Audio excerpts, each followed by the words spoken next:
Hi, this is Alex Bryant. Thank you for attending the East West webinar entitled Mitigating the Risk of Supply Chain Disruption in China. The topic is on supply chain disruption. It's a follow-up to our webinar in December on tariffs, about mitigating the impact of U.S.-China tariffs, the operational, commercial, and supply chain counteractive measures. And that was a focus on tariffs, of what's going on and the disruption in the supply chain. Today, we want to talk about how to mitigate the risk in supply chain that we're seeing. Let me just briefly answer, if I could. The webinar is going to focus on the supply chain disruption. Its effect on Western companies with foreign suppliers is significant, particularly in China, Asia Pacific, as we're seeing. The webinar will focus on those disruptions. Briefly, let me explain who East West is, who we are, what we do, why we're speaking to you today, before we can dive right into it. The key points. East West is based in the U.S. and in China. All the people, the executives we have at East West have all had one qualification. That is, we've all lived on the ground in China, run Western multinationals on the ground in China with P&L responsibilities. So you can briefly see some of the folks we've had from Briggs & Stratton, Bechtel, Littelfuse. Our core practices center around three areas: operational, commercial, and risk management efforts on the ground in China. And that's primarily on the operation side, supply chain procurement, commercial dealing with sales and marketing, and risk management dealing with background checks, supplier risk, fraud risk on the ground in China and Asia Pacific. So let me at this point introduce the team we have today who's going to be speaking. We've got Dan McLeod, we've got Mark Plum. Dan, if you would give a brief background on yourself, and then Mark, if you would do the same.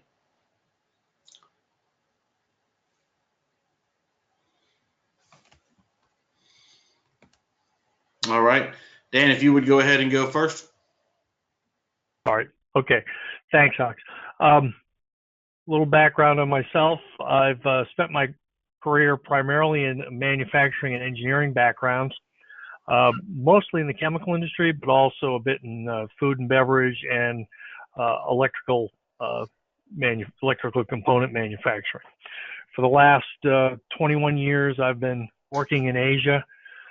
Based 7 years in Singapore, covering all of Asia, and then a year in the Philippines, and the balance of that time in China, in and out on a few different assignments.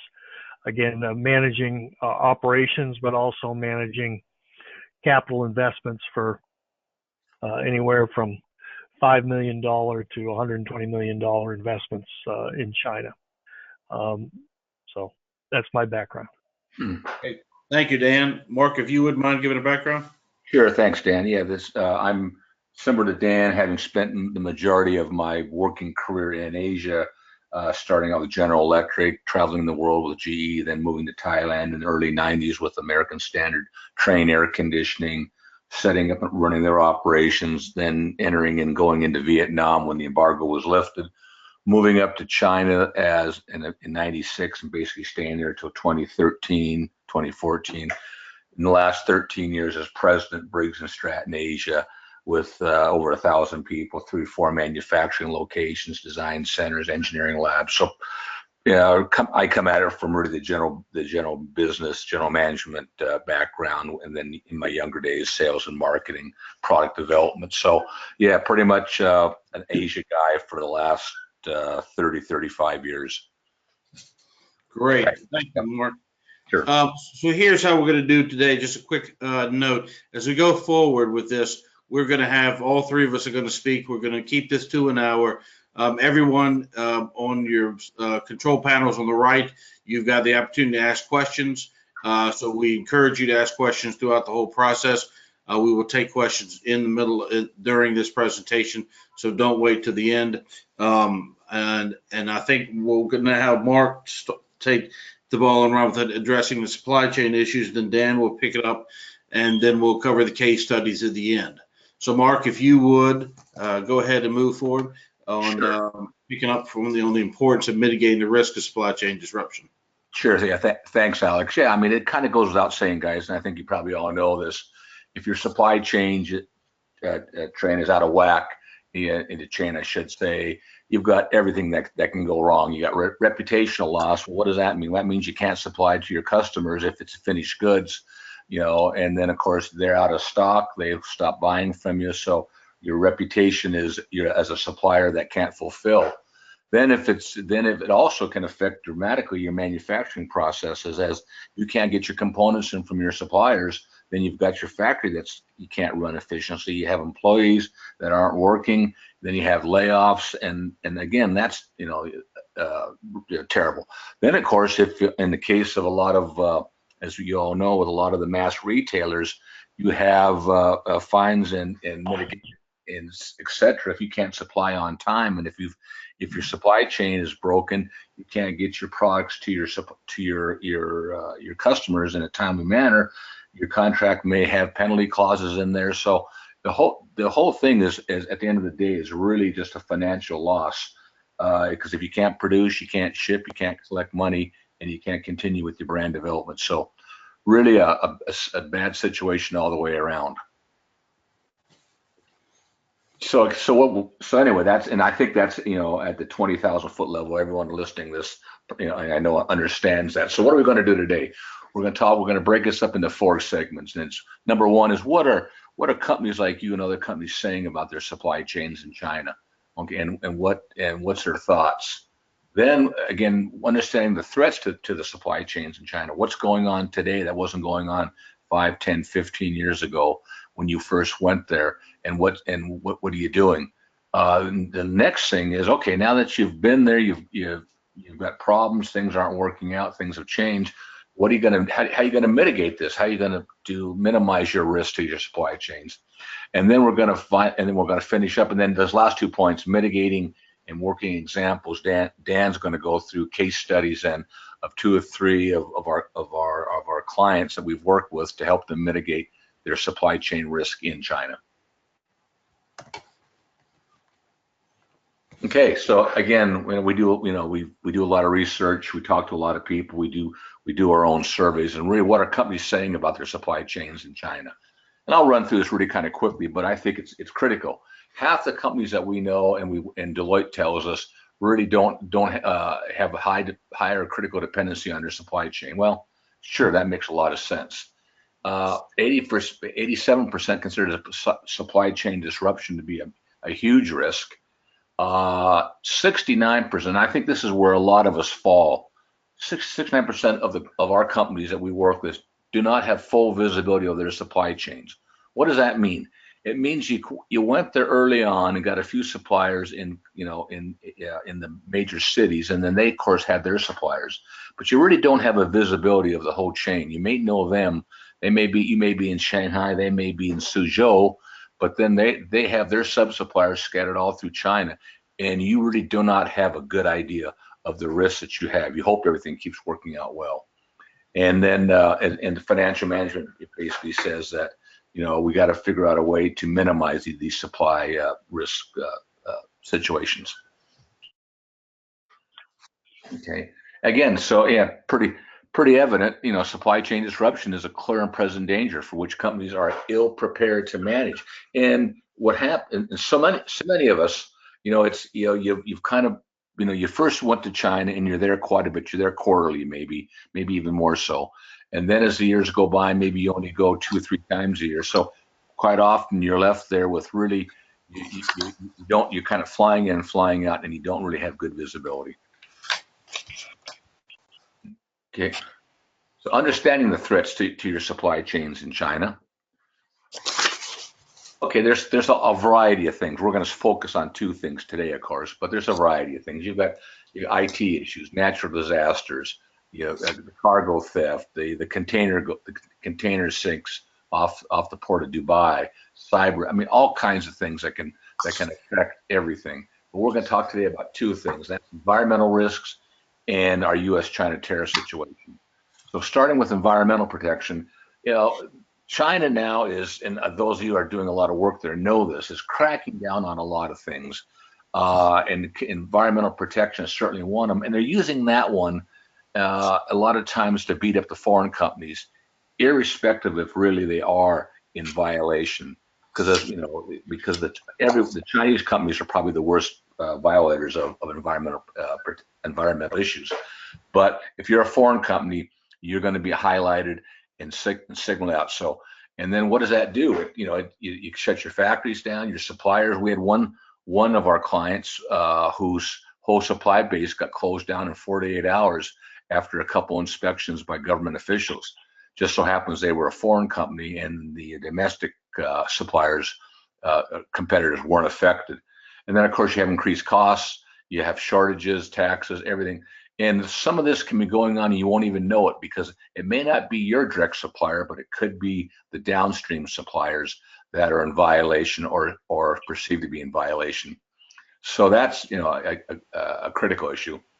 And then, of course, Mark, yes. real quick, two questions just popped up. One was, can you talk, and Dan talk a little bit about, the question was, what other issues relating to, it says other issues really affecting China operations, want to know about labor costs, et cetera, as affecting those who have operations on the ground in China. Yeah, I'll go first, and then Dan can jump in. I mean, again, those of us who have been in business China a long time, we've experienced labor increases for the last 10 to 15 years at close to 10, 12% a year, which is mandated, as you know, from top down. So so where China, and when we went in, WTO opened up in China. China was one of the cheapest labor countries in Asia, including Taiwan, including Philippines, including Thailand, etc. Today, China no longer is so labor costs are a critical issue. And the second thing, and I'll let Dan talk real quick, is this China 2025, which is really, I hate to say this, but it's another way of nationalism for China to support their national companies versus vis-a-vis the foreign manufacturers. All right, and then there's a second question popped in. Dan, maybe you could address this.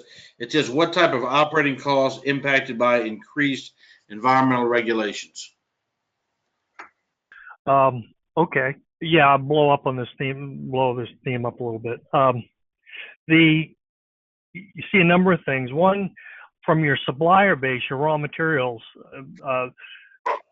in some cases, basic raw materials, the suppliers have been shut down or been forced to relocate. So that creates shortages, and your costs are going to go up as a result of that. Market price is going to go up.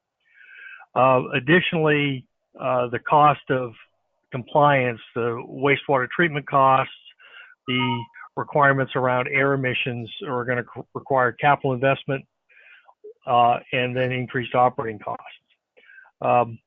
Increased inspections are often result in short-term shutdowns of your facility. In years past, there was much more of a collaborative relationship between regulators and manufacturing firms. That's changed, and it's very much by the book.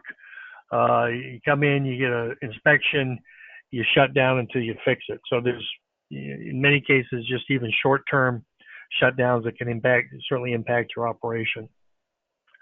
And then finally, there's a tax on emissions. That's the change in the regime this year. Well, starting in 2018, I should say. And so taxes on wastewater emissions, solid waste, air emissions have increased many cases by a factor of 3 for manufacturers in China. So all of these things layer on top of each other have got a significant increase in cost of operation. Okay, thank you.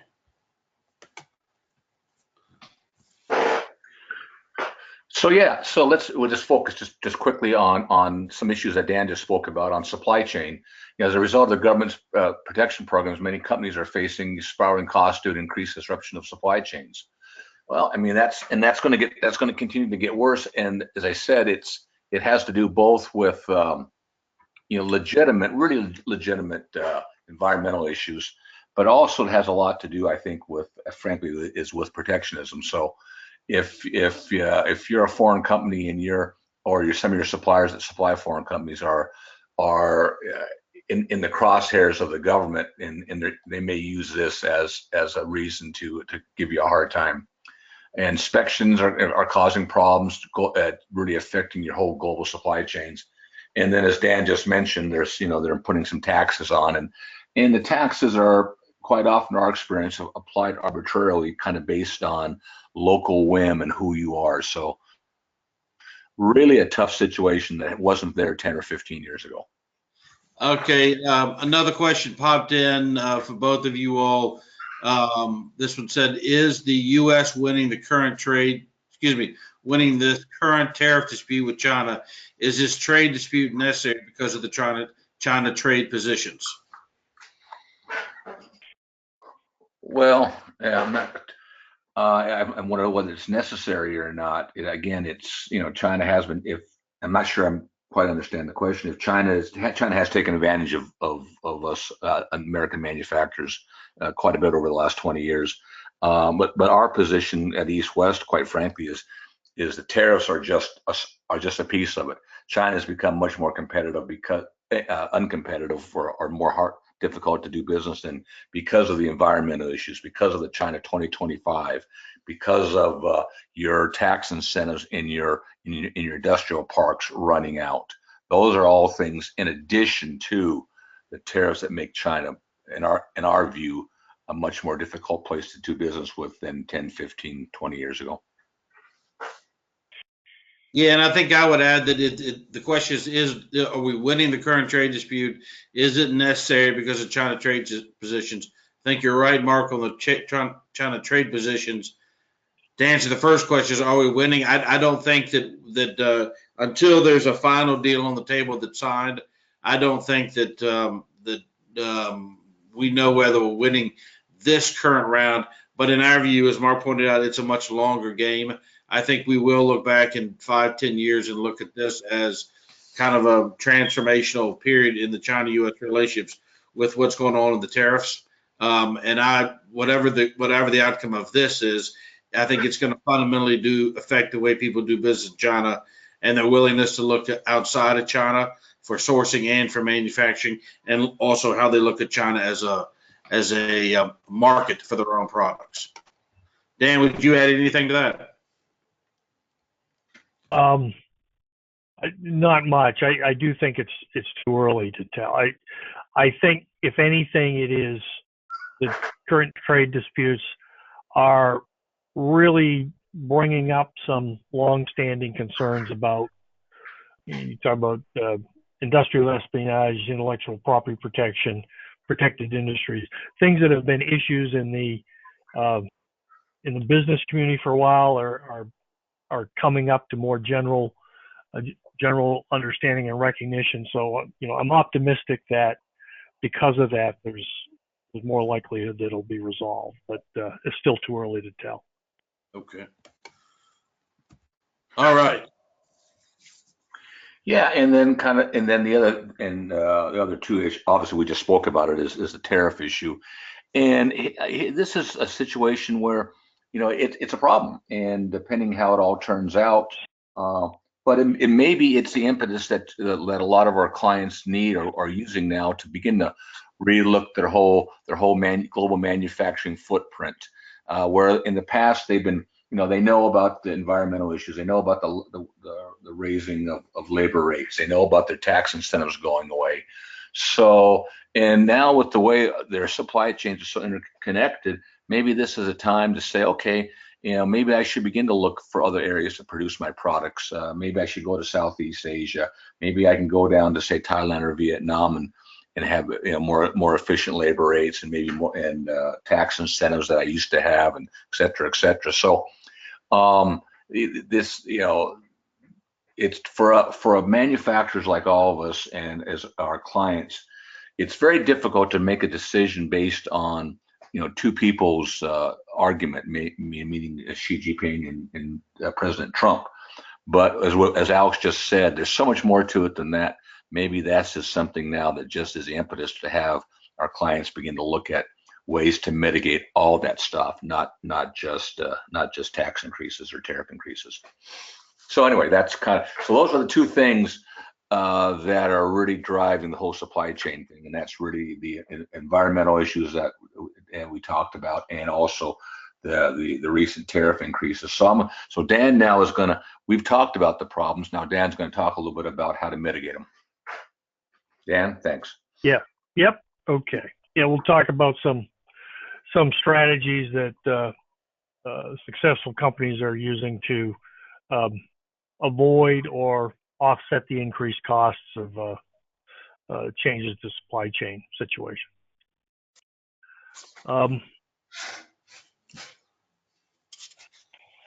So one way we like to look at it is certainly with implementation of tariffs in the last several months, there's been a more immediate focus on mitigating the risk or offsetting the costs. But the other thing we would like to emphasize is there's an immediate piece of this to address a new concern or immediate concern, but successful companies take an ongoing proactive approach to assessing, evaluating, and implementing changes to the supply chain. And I'd like to highlight both of those areas. Dan, real quickly, their question popped up and said, can you give an example of an immediate supply chain risk and one that's a prolonged, proactive supply chain stability effort you can undertake? Well, immediate one, the one that comes to mind is the tariff situation. And a number of companies we talk to scramble to evaluate, depending on the size of the tariff, the percentage of the tariff, whether they can absorb a cost, split a cost with the supplier, or implement some short-term cost improvements to help absorb it. And that's been quite a bit of activity over the last several months. Longer term, looking forward to changes in environmental policies, changes, increasing costs of labor, pressures from local industrial zones to, companies are questioning, where they're located in China, and should they be looking ahead towards relocating or restructuring their operations. So that's a longer term assessment. Okay. All right. Thank you. So just a couple comments. You can talk about evaluate and innovate. Shorter term, you want to evaluate where you are and whether you have any short-term actions you can take to mitigate threats or escalating costs in supply chains. Longer term projects, take a look at more innovation, more outside the box thinking to your supply chain position coming out of China. Next slide out. So short-term areas on the left that we see successful companies undertaking to identify risk and take short-term actions on the supply chain stability. A supply chain assessment and optimization, very often looking at logistics, looking at warehousing, looking at distribution costs, looking at inventory practices, production planning. These things are fairly well established principles, but very often companies maybe drift away from that. But shocks to the supply chain cause you to want to reevaluate those fairly quickly. Looking at supplier due diligence and optimization. Perhaps there's been a disruption in your supply, which would prompt you to understand more about your supplier and maybe look at alternative sources of supply, of qualification, recruitment. So those are those three areas around suppliers. Perhaps qualifying and recruiting backup suppliers, both if you're operating in China, both suppliers in country and perhaps out of country. And then finally, covert, overt supplier investigations and qualifications. Sometimes you need to dig a bit deeper, and Alex is going to talk a little bit about some of our experience doing covert and overt supplier investigations. Longer term, on the right side, global supply chain expansion and cross-border sourcing. This really gets along looking at alternative suppliers both near you and outside. If you're operating in China, looking at going further afield in other parts of Asia to source to try to mitigate risk from local disruptions. Developing a long-term logistics strategy, value stream mapping, implementation, really understand what steps in your operation add value and either optimize those or eliminate those things that don't add value. Make versus buy analysis. Many companies from time to time need to take a step back and take a look at what they're producing themselves versus what they're bringing in from outside suppliers and try to optimize that. And then finally, global production facility relocation. We have a number of clients that we talk to that are facing challenges in China that things aren't the way they were 10, 15, 20 years ago, and they're reevaluating if they still need to be in China, where they need to be in China, or whether it's worth taking a look outside, either expanding outside or moving outside the country. So today we're going to do case studies. We've included in the PowerPoint deck that you received, the items that are listed in red will include case studies in those, and today we'll talk about on the left, the supply chain assessment optimization and the covert overt supplier investigations. And then, Dan, I think we will also, after this event, we'll be providing people also a case study on the first service on the right-hand side, the global supply chain expansion. Yes. Taking a prolonged supply chain stability effort. Yep. Yeah. Okay.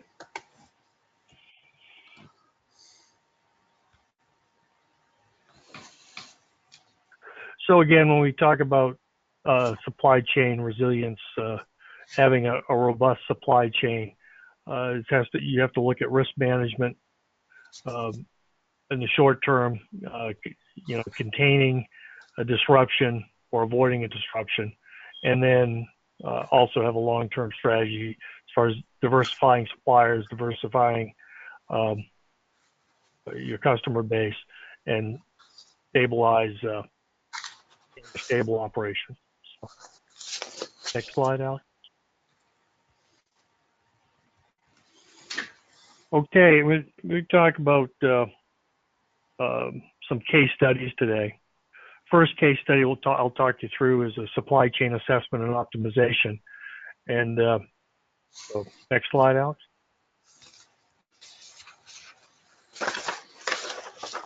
So this was a successful supply chain assessment, evaluation, and optimization that we conducted a while back. The client was a U.S.-based chemical company operating globally.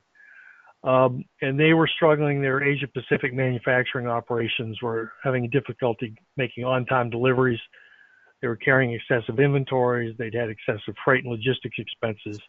And primarily what was driving a lot of those logistics expenses were expedited shipments. Client had grown steadily, as many operations in Asia do. They'd grown steadily over the years. And they were struggling they get to a point where they were struggling to satisfy the customer requirements. And looking forward, they were extremely concerned that their existing supply chain would limit their ability to support further growth and to be able to the marketplace. So East West Associates staff was engaged to develop and implement improvements to their logistics and supply chain process. So we went through a five-step process.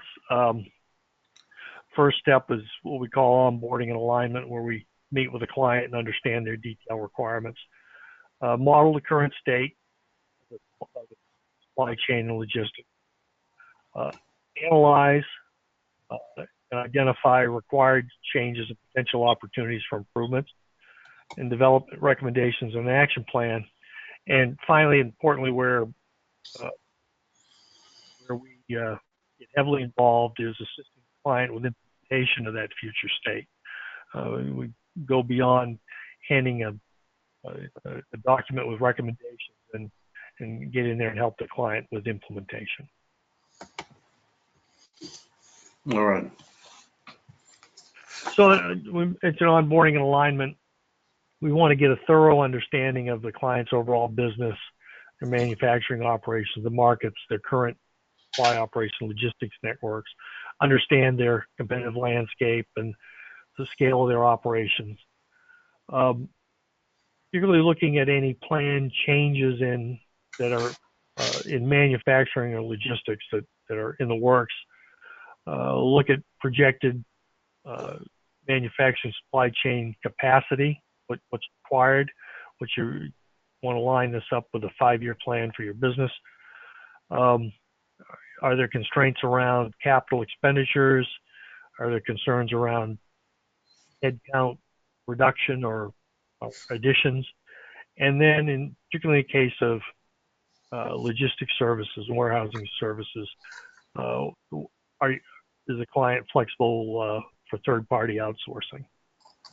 Dan, I had a question come up, and it relates to, I guess, the environmental question that popped up earlier.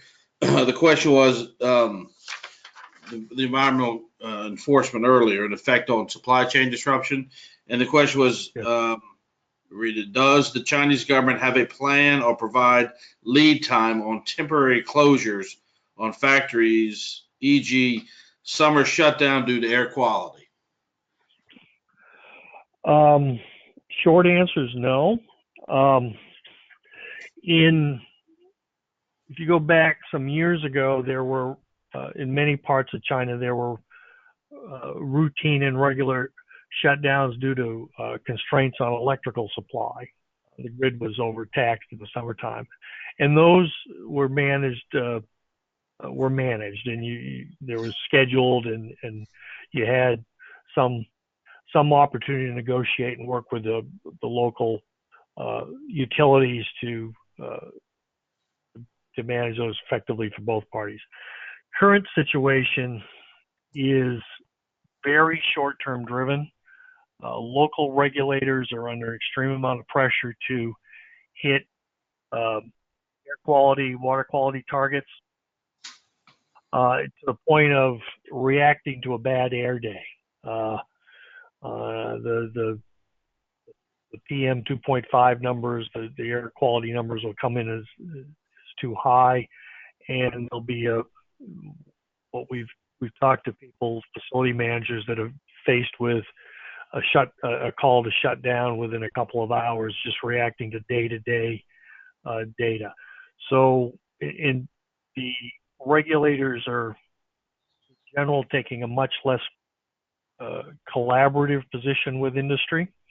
It's very much operate by the book, and it's become much more disruptive and no notice. Very little notice anyway.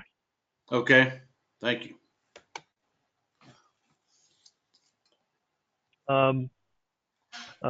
Getting back to this case study, our next step would be to model the current state, understand the logistics network, the geographic location of suppliers and customers. In this case, the client was operating 6 regional warehouses. We want to understand their location and replenishment, and then understand overall logistics cost, delivery lead times, inventory holdings. Then would get in and evaluate their forecasting, planning, delivery, inventory management processes, compare these to generally accepted best practices around the industry.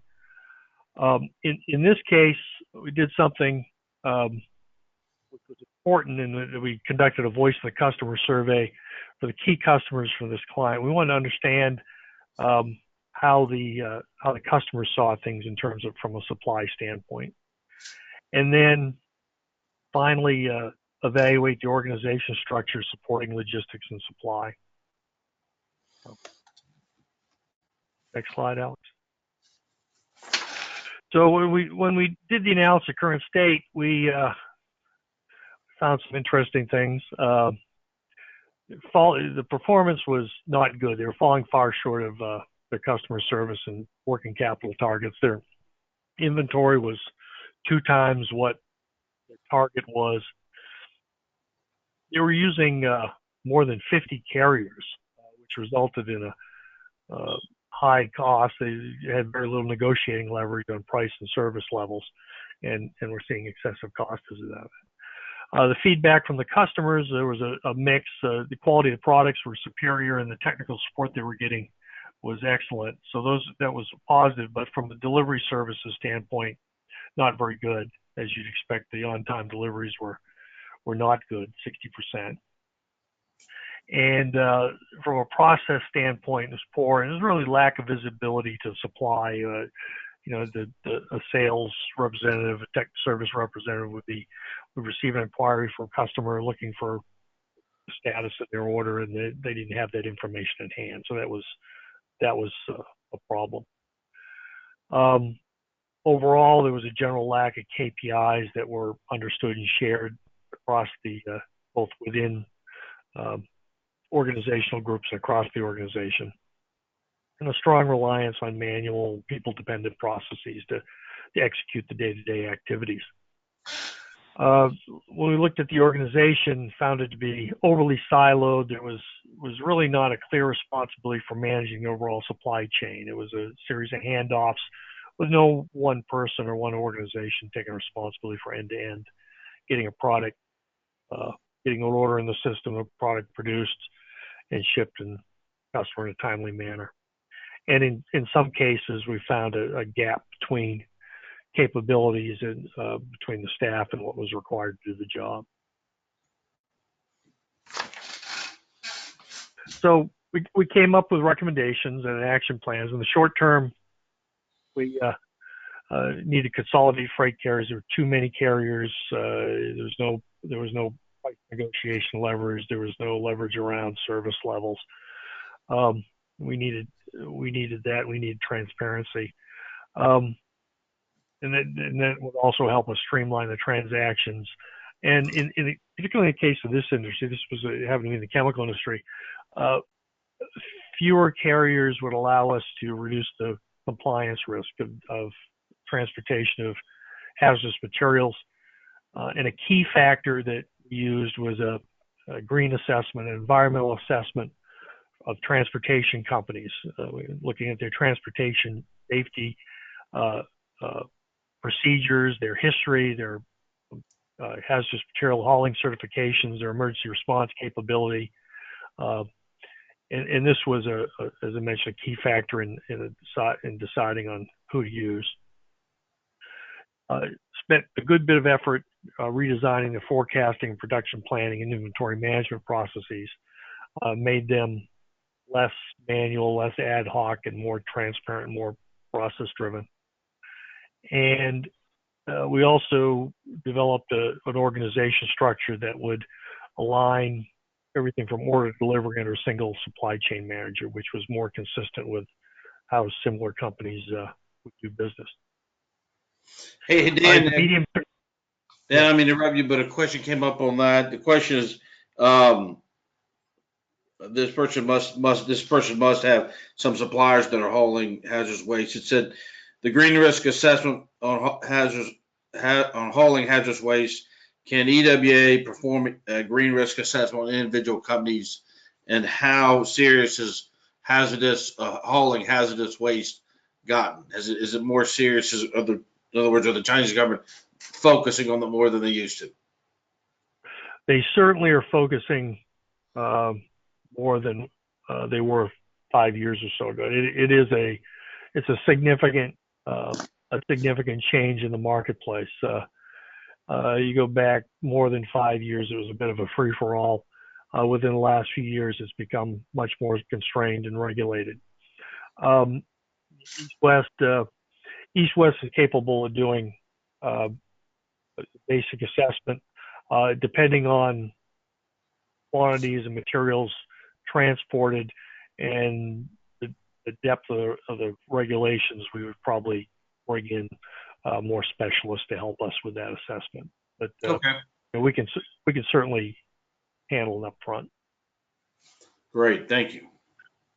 And getting back on the medium term, we worked with the client to develop a position specification to recruit a supply chain manager to lead the organization, and worked with both their supply chain organizations and their commercial organizations on key performance indicators to better manage the performance.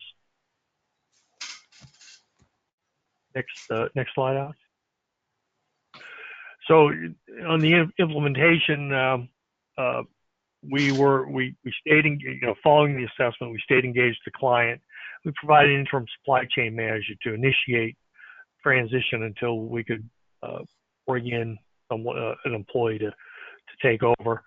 And the first thing they did was develop an RFP for logistics services and qualify and contract with a primary supplier on that. Worked on improved in production and inventory planning processes and implemented those. Implemented the organization changes. And we recruited and hired a supply chain manager, and that was a 3 to 4 month process. And then following beyond that, once we got a new supply chain manager on the ground and took over the organization, we remained engaged through that transition. Stayed with them after a reasonable 1 month overlap. Stayed engaged on biweekly project implementation meetings for 6 months following the new hire to try to make sure we could guide him in the implementation of the recommendations that we'd made. Dan, one question popped up. It says key characteristics of identifying an interim supply chain manager. I guess I mean, what are the key characteristics of supplying an interim supply chain manager? All right.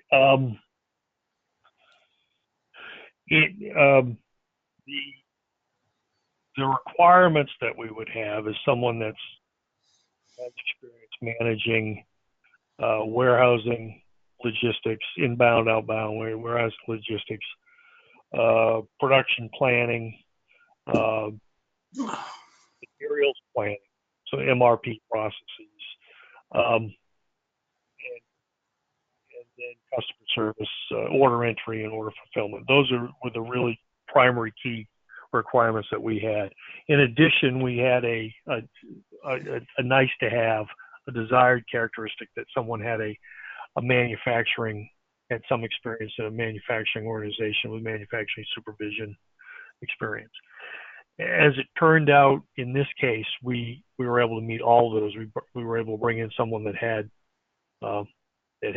manufacturing as well as traditional supply chain management capability, and that allowed us to group all those functions under a single lead. Okay.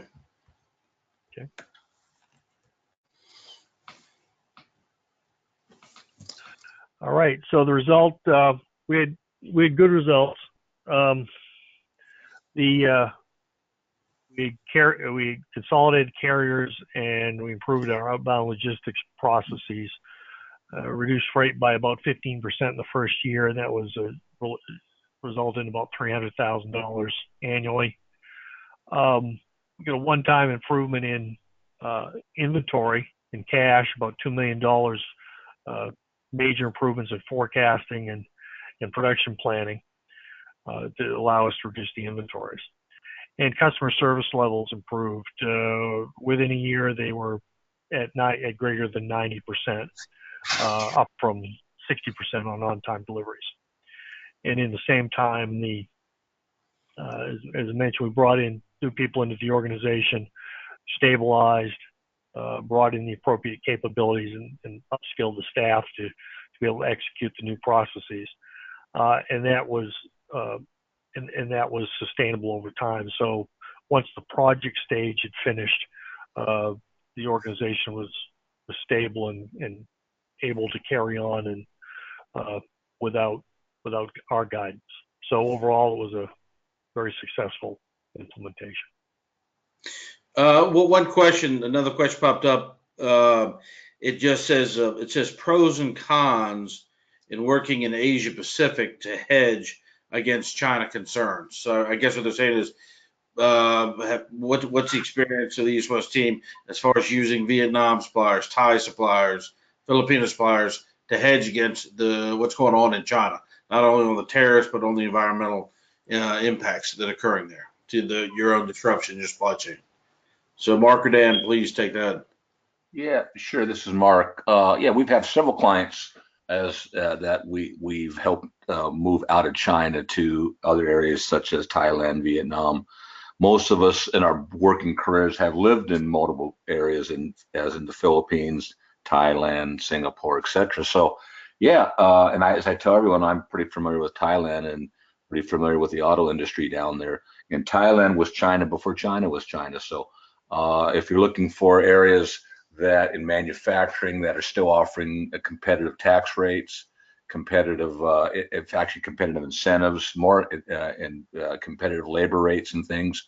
There's other options in Asia outside of China now that are very, very viable, and particularly if your market is an ASEAN, it allows you then, access to 800 million people, average GDP is around 6%, a young population, meaning the good labor force plus also a good market to sell your products. So yeah, we're actively involved with several clients that are looking at just that. Okay, excellent. All right, thank you. Dan, you add anything to that? Nope, I think that covers it. Yeah. All right. All right. Then then we've got the presentation on covert and overt supplier investigations.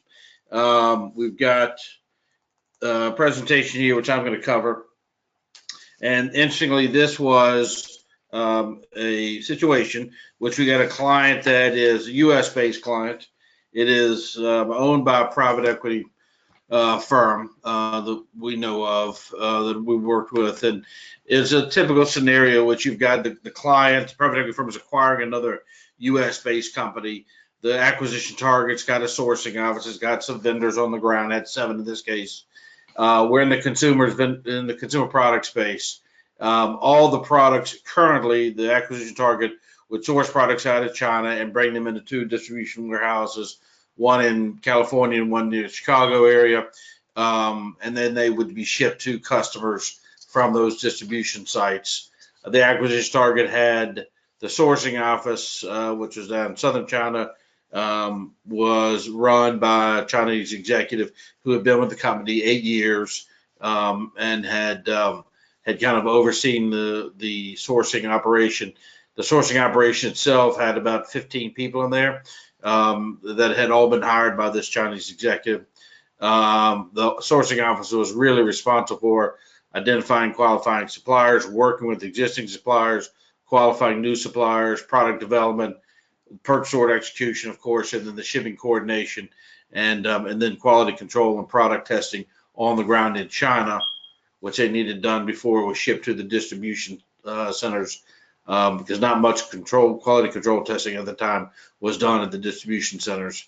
The China sourcing was really a key to the whole acquisition targets business model. That was really what drove it. It was really a sourcing model and then a selling and a marketing model in the U.S. It was really those 2 pieces of the puzzle. So we got hired to conduct covert and overt investigations of the China sourcing office and the 7 vendors. And I'll get in now what that means. On the approach really was to break it down into the covert side and then the overt side.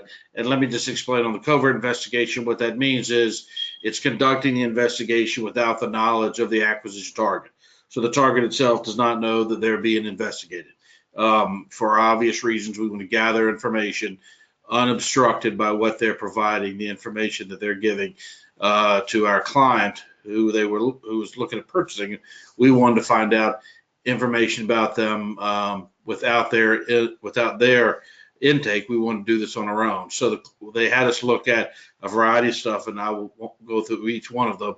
But it really focused on the ownership structure, the licensing, the registered capital, making sure the business scope, all of that was in line. We looked at a lot time was spent on the ownership, not only of the owners of the acquisition target company who own that, but also all the sourcing office employees to make sure that they did not have competing ownership of suppliers in China, other vendors in China, or they didn't have competing interests or equity interests, excuse me, in competing companies. So that if what you see quite a lot of, we spent a lot of time on that, and we spent a lot of time on the vendor managers to make sure they didn't have that equity ownership. We looked at recent layoffs, organizational changes, any evidence of corruption or disruption in the business. Then we used our own relationships on the ground with the local government officials in that part of China, the tax bureau, the labor bureau, gathered some information on their credit worthiness, financial reporting, and then gathered some competitive data on other competitors in the space. And then we're talking to suppliers, government officials to find out, for example, how do they work with suppliers? Did they pay their suppliers? Did they have any criminal history? Had they ever sued other U.S. companies, or had they ever been sued by U.S. companies for lack of payment or lack of quality? All of that was done covertly. Then the second part of the investigation was overtly, and that's where our East-West people went in to meet with the owners, the key managers, the employees, clarifying job descriptions, organizational structure, and then they mapped out really the flow of the money, of how the money was spent, what vendors received it, making sure that all of the 15 people in the office, all of those had followed the proper FESCO and CIC regulations, commissions to agents, followed the whole flow of that to make sure we knew where the money was going, and then looking at all the compliance issues, because those 15 in that sourcing office were obviously critical to this whole operation. And if our client bought them and then those 15 left and went to start up a competing business, that would seriously affect the valuation of this potential acquisition target. So then we started looking at how the sourcing office was run, how the quality control was done. Then went into every vendor of those 7. We went into every vendor, looking at conditions, on-time delivery, quality control, and then we actually went to some of the vendors to make sure and see how that was running. Looked at price fluctuation, consistency of performance. So all of that was done covertly. Here was the outcome, the resulting of it. We had, interestingly, we found 2 vendors. Of the 7 they had, 2 vendors were not Chinese-owned companies. Rather, they were owned by one Taiwanese family who had controlling interest in both companies, as well as ownership in another China-based company in the same industry. So the acquisition target had been sourcing from these 7 vendors. They had been sourcing different product families from these 7 vendors for quite a while. They did not know that 2 of them had the same owners.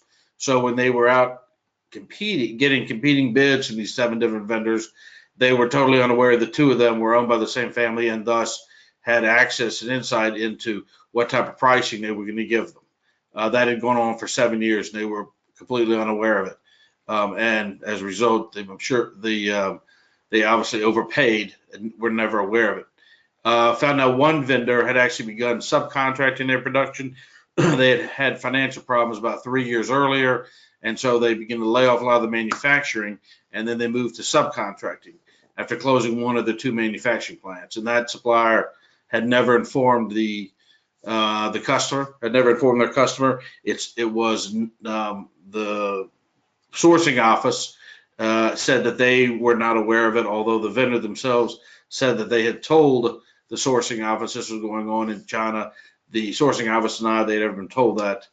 4 of the 7 vendors had qualified operating license. 3 of them were owned by previously unknown entities. In other words, the acquisition target had no idea. They thought they were owned by the people they met when they went to China. Actually, that wasn't the case. 3 of them were owned by completely unknown entities. So we had to go chase down those entities to double check the validity of this and to make sure they weren't competitors. Based on the financial tax filings we got, the vendors themselves had the average returns, so pretty strong financials. We then turned our attention looking at the China sourcing office. 6 of those employees, of the 10 employees that we talked to, 6 of them were very good. There were another 4 of the 10 had no real value.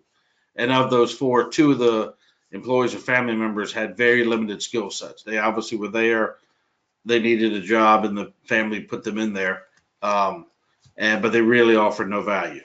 So based on those were the findings.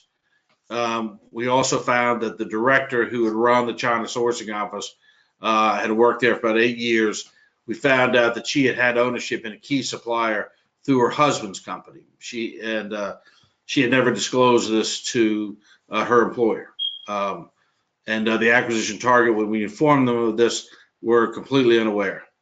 And then lastly, we had 2 vendors had outstanding lawsuits against them, one by a former employee and another by a Chinese vendor. However, we went through, looked at the lawsuits, and realized there really was no basis for the lawsuits. It was more of a grab for money if they could get it. And we deemed that they did not they were without basis, and they didn't reflect poorly on the vendor. So that we did not see as a problem. So we took that information and then built that into the 100-day plan. And so as part of the 100-day plan, came forward and number one, identifying new vendors to replace the 2 Taiwanese suppliers. That was automatic. It resulted in an 11% decrease in the costs. Secondly, we dropped the relationship with the vendor who had been subcontracting their production, went directly to the primary manufacturer. We got a 6% price reduction in that. We went through an operational strategy to keep the 6 key employees. We did terminate 4 employees, and we reduced our operating costs by 7%. Obviously, one of the employees we also had to terminate was the China sourcing office. She was terminated immediately. We went through a process, qualified a number of candidates, and the client chose a new director to hire. And then finally, it was important we make sure the termination was clear to the other employees at the sourcing office, that behavior is no longer tolerated. The company's not going to put up with that, and to make sure that they're aware of that going forward. Because once, as everybody knows, once that behavior is accepted, then it kind of creates a cancer or a rot in the business. So that was how we executed that on the 100-day plan for the business. We ended up executing that within the first 100 days of the business. So we have down here later on, that's the covert operation. As we talked earlier, we've got 2 more case studies. One, which is a make versus buy, which you'll be sent a copy of this so you can look at the make versus buy case study if you would like on your own. And we're also going to provide a case study about global plant relocation. This was a client in China who, kind of to Mark's point earlier, they needed to put in an operation and they chose to move it to Thailand. They were going to put in a second operation, and they had tariff problems, they had quality problems in China, and they also had some potential sales in Asia Pacific. So they moved that and it has substantially improved their supply chain and improved also their financial position, because where they went in Thailand was significantly cheaper and they got great tax incentives. So as we wind up here, we just want to hit on the mitigation supply chain risk, the summary here.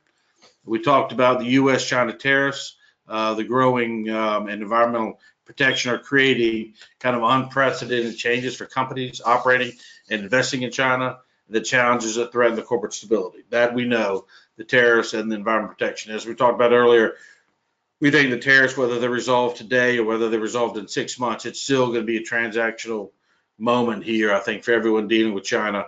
And it's forcing a lot of companies to really evaluate their supply chain and their manufacturing. And a lot of them are in China for China, but there are a lot that are sourcing out of China because that's where they've been for the last 20 years. And they don't know other parts of Asia Pacific, they don't know other vendors. There are numerous strategic options to mitigating the risk of supply chain disruption, but each one is unique, each one's different. The challenge here is to do 2 things. One, evaluate, come up with your immediate problems and address those supply chain risk managements. And then secondly, on the innovation, to come up with supply chain opportunity and come up with the right strategy, whether that is going through qualified new suppliers, whether it was going outside of China to get new suppliers. You've got to evaluate what you've got, solve your immediate bleeding, and then come up with a long-term solution. And hopefully the case studies we went through today gave you some example of that. And I'll end, I know we're right on time. We had 2 questions pop up. One was a question to Mark or Dan, y'all could take.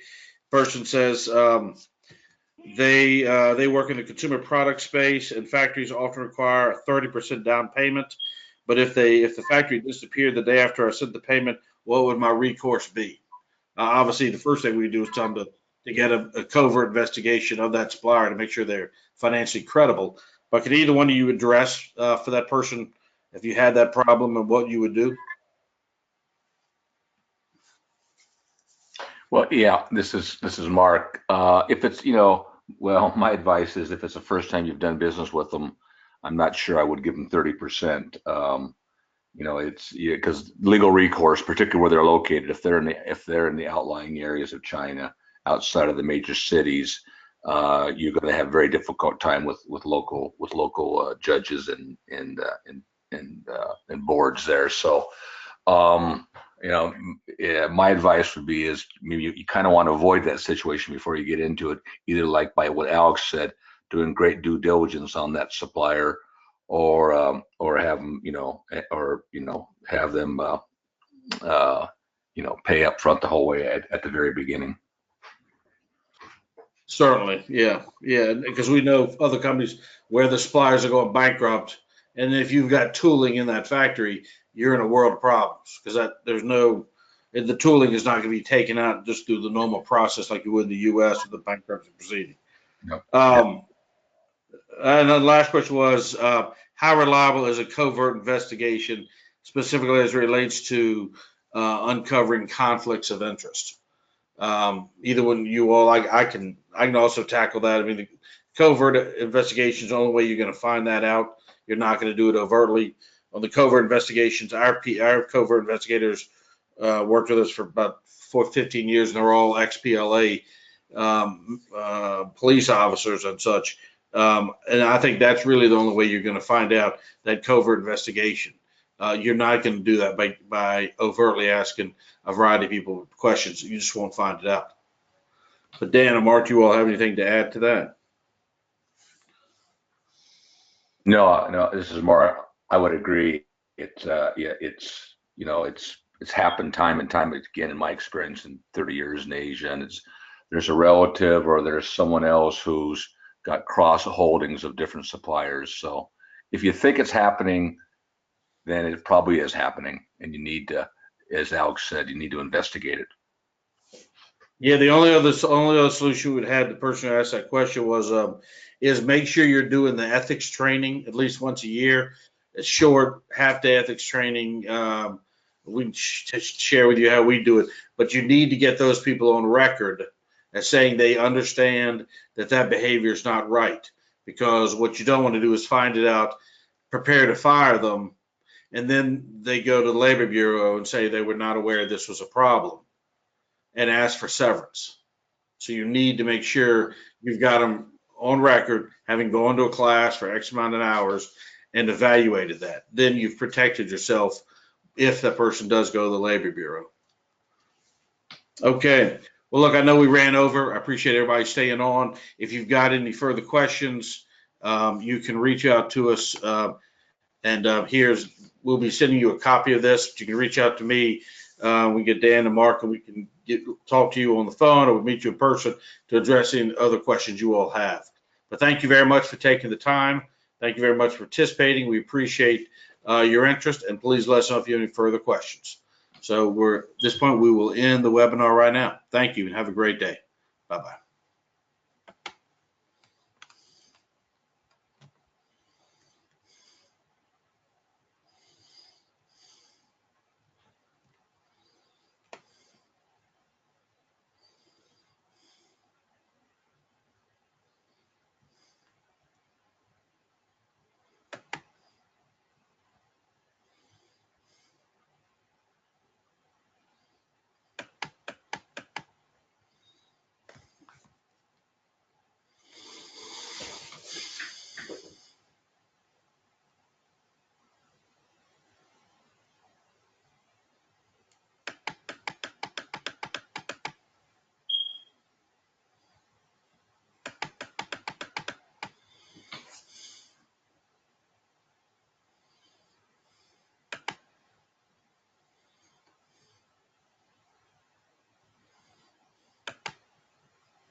Hey, Mark, it's Alex Bryan at East West Associates.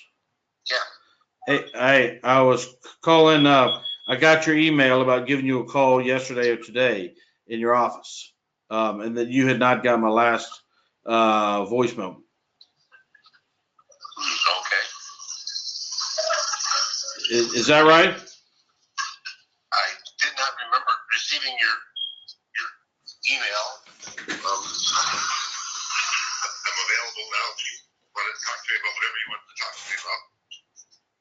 Oh, no, Mark, the reason I was calling you is you had sent me an email and I asked about whether we thought, people are talking to you and finding out if you think that the tariffs are gonna go forward. And that you said, you sent me an email on the 19th, last week saying, that you got a question around is the Trump administration gonna come up with a deal, or you're telling people it's 15%. Is that pretty reasonable? Is that pretty accurate? Yeah, I guess that would have been my question. Yeah, and I just sent you back an email, and it didn't sound like you had gotten it. So I just so I called you. That's the reason why. Did you receive the email, or? I don't remember receiving that email, but I appreciate the answer. I did get your email about the conference call you just got off of, so I was on that. That was interesting. Yeah. Okay. Good. Well, thank you. I saw you were on there. I just wanted to make sure I answered your question. Your question was, what do you think the chances of the tariff going to 10 to 20%? You said, Alex, I'm telling people is 15%. That 50% chance that it's going from 10 to 50%. I'm interested in your opinion, Mark. Okay. So that you sent me that on the 14th, so then I followed up on an email. Didn't sound like you had got it. That's why I tried to call you. Okay. And from our point of view, at least from everything we're hearing, we know the last Thursday, Mark, it did go into place because of the stopgap measure to keep the government moving forward recently. They're beginning the period now. So you can go forward with what your exceptions are for the $200 billion, and you want to exclude a certain product. Now is the time to go on forward to making that claim to the Department of Commerce and the USTR. So we know that's occurring.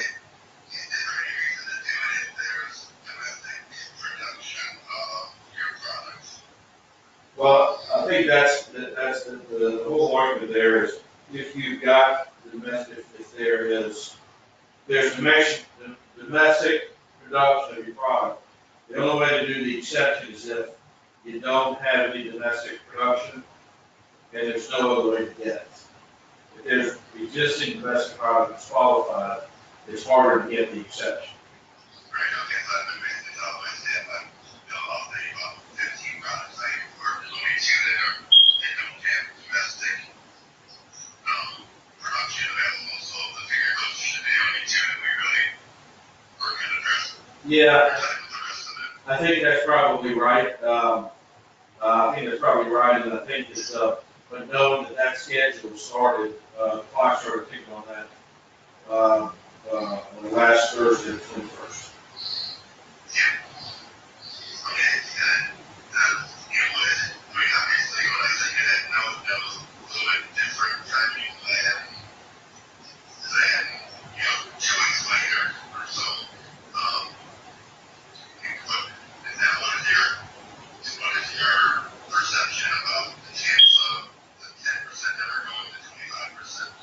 Yeah, you said that to me on the 14th, and I sent back something. Our thinking is this. I think it is that, I was talking to somebody 2 days ago, the other day, who was staff on the House Ways and Means Committee, who covers this, and he was handling this in the House and working with the White House. Their opinion is that obviously we don't know what Trump's going to do. No one knows. But they think they said, look, that China has been smart, and when China's reacted, they have put on increase the tariffs of China exports, but they've done that on grains and products that affect him in the Midwest, that affect his reelection. So they've been smart about that. Trump didn't pay a big price for that in the poll in the election, the last election. But now his election's coming up and he's gonna wanna get that addressed. But at the same time, they said that, China is, in their opinion, China's a little more willing to deal than they normally would because their economy's slow. And, they've taken some measures, I don't know if you saw, they just lowered the tax rate for SMEs on the ground in China, which is a pretty substantial move. They lowered it from, down to either 10% or 5% for small SMEs in China, which helps U.S., Western, and Chinese companies that are small and mid-sized manufacturers. And so they're trying to, that's a sign of, they're trying to get the economy up and moving. And there's, it's not that it's a bad economy, but it's slowing down, and there's clear evidence to support that. So in their mind, China's gonna want to get this same result as well as the US. So their thinking was, they did not think it's gonna happen immediately. They thought that it's not gonna happen right now, but they think that over the next 4 to 6 months, that's gonna, they,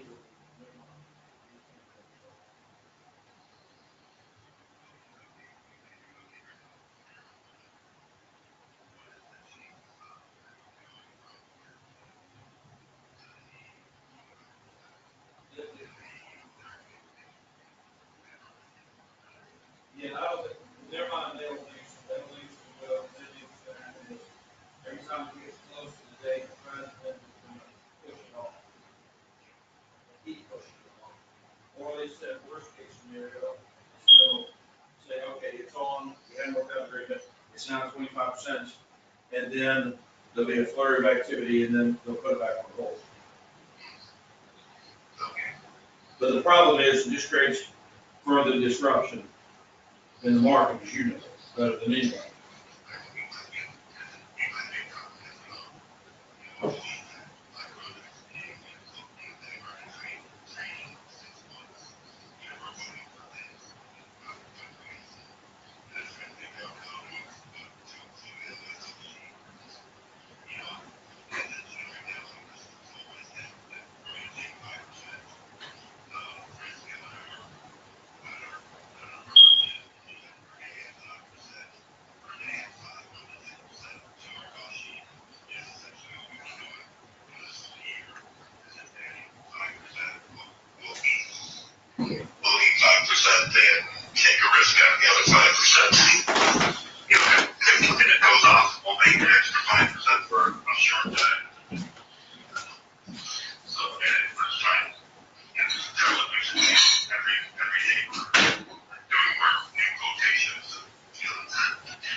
I mean, I think that's right, but God, I hate to tell you that, I would definitely, I mean, I think that's right, but I don't think anyone knows, I don't think Jesus, I don't think Lord knows, I don't think God knows, I don't think anyone knows what Trump's gonna pull. Nobody knows, I mean, I guess that's just, But I gotta make some decisions, so to do the best I can. So if I were in your shoes, if I'm advising you, like I'm advising other East West clients, I think that's a reasonable advice to me, you made. And I think that, are your Chinese suppliers, are they eating some of this? Yeah. Okay. Are they eating the same amount you are? Essentially more. There we go. I think I did a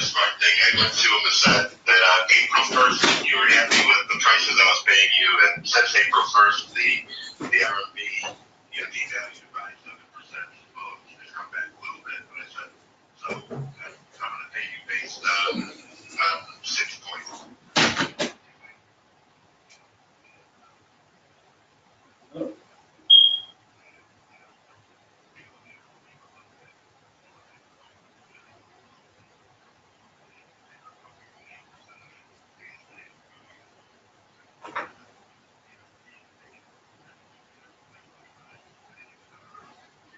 Right. Right. But it's so.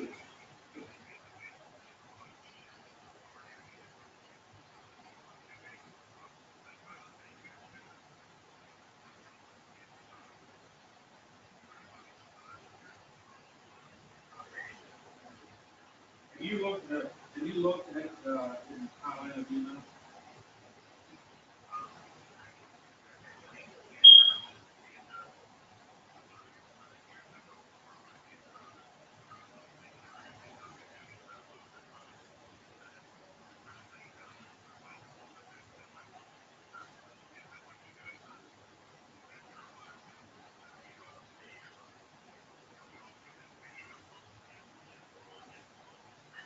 Right.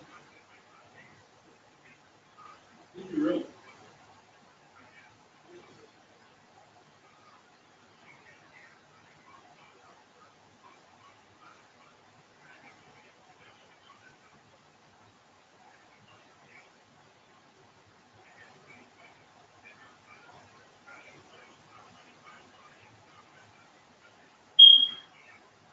And you're like, yeah. Yeah, you're not nightmare. Well, that did happen when, but you realize how you get back. Right.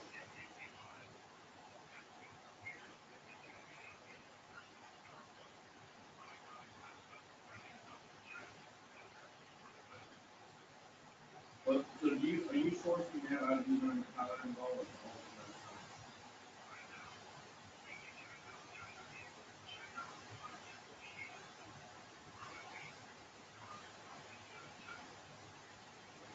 Well, if you're looking at Thailand, Thailand, Vietnam,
yeah, no, I agree with that. You got something that was, a lot of times, that's what we're doing.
Yeah, they've got a better they're on the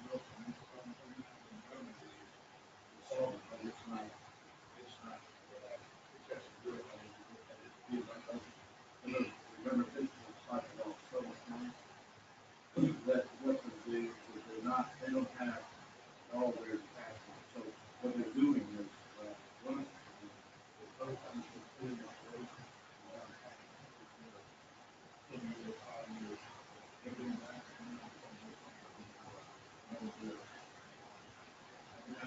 got put in the past, which is really hurting them in the long run. But it's like trying to put in factor out how that's going to find. And that client looked at me about it, and really, when they were choosing about it, because they were worried that we don't want to go back to the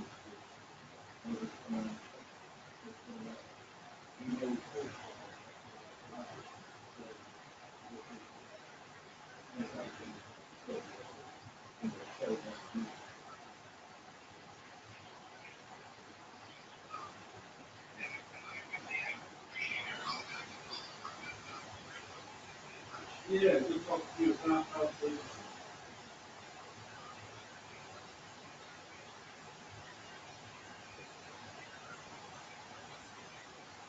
That's great. That's great. I'm glad to hear that. This was work on you out now. Have a little process with around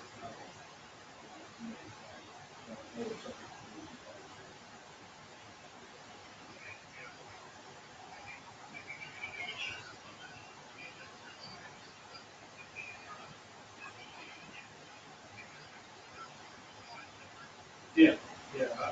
We was I was like, being held around.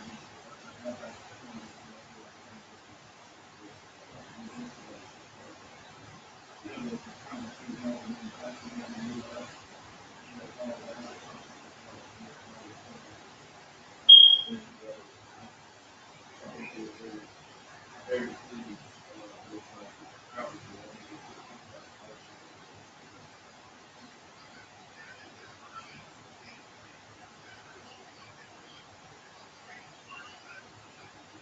we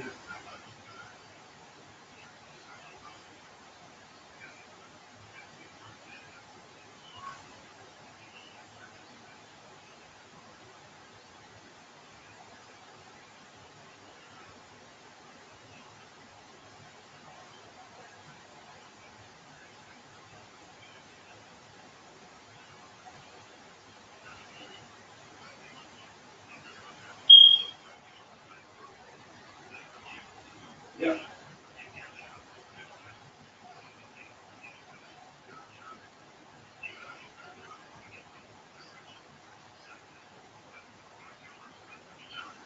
That's right, and what we did, what I think what we did, one of the feedback was, we gave you good information, we brought up some of the other different topics. They said we did a good job of bringing the right topics, and then in addition to having the right topics, we had good and better quantitative and qualitative data to show why this is good perspective, and then how it's open up for members of so it was what kind of feedback I think really was coming back and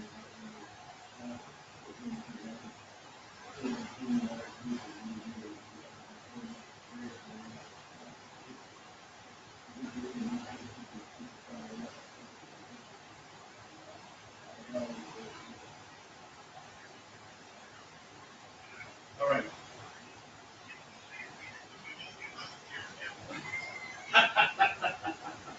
All right, Mark, thanks so much. I enjoyed the conversation. Good to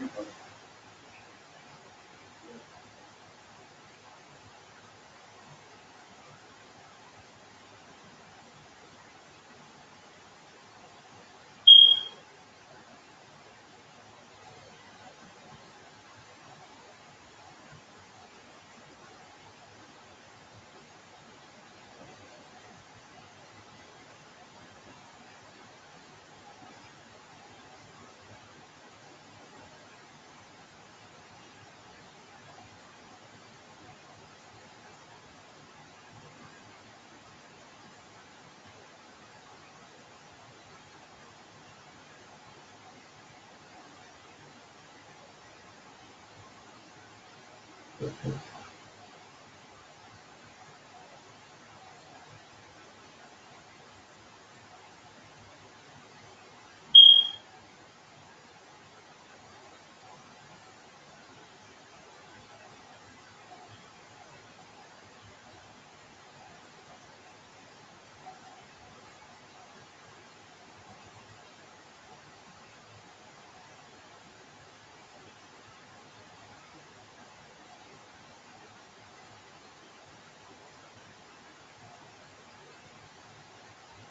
Yeah,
said it complete.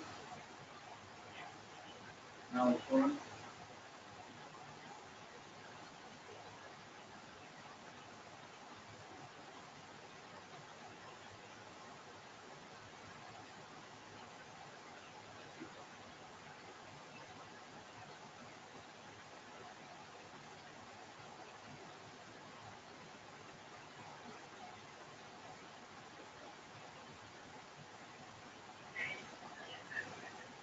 Okay, those are the watches, we gotta get to this one.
you're aware of that we have more money. And you're not,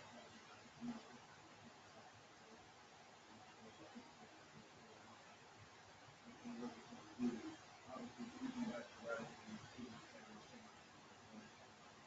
than